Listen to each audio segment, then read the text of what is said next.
Pemirsa, untuk memasuki revolusi industri generasi keempat, pemerintah Indonesia telah menyiapkan sumber daya manusia di sekolah menengah kejuruan, sehingga para lulusan SMK nantinya dapat memenuhi kebutuhan dunia industri.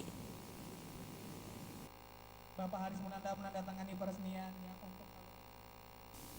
Sekjen Kementerian Perindustrian Republik Indonesia, Haris Munandar, seusai meresmikan gedung kampus B SMK SMTI Banda Aceh beberapa waktu yang lalu di kota Banda Aceh, mengungkapkan dengan Industri 4 membuka kesempatan bagi sumber daya manusia di sektor manufaktur untuk meningkatkan keahlian yang sesuai dengan perkembangan teknologi terkini.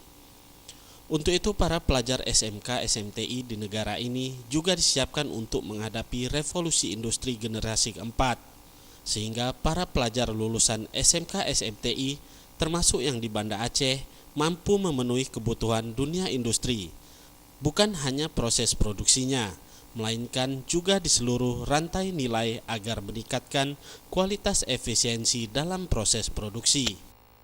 Yang jelas adalah bagaimana kita menyiapkan seluruh peralatan-peralatan yang infrastruktur yang ada, guru-guru yang ada, dan juga kurikulum.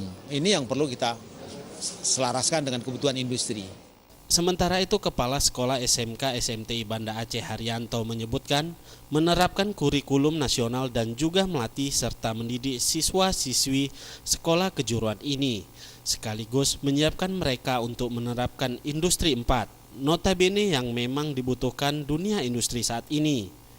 Ia pun mengungkapkan perlunya peningkatan SDM berkualitas di bidang industri dengan menyiapkan tenaga kerja handal, yang salah satunya dengan menyediakan fasilitas gedung, bengkel, dan laboratorium untuk praktek para siswa dan siswi, sehingga mampu dan siap ketika bekerja nantinya. Tim Liputan Aceh TV.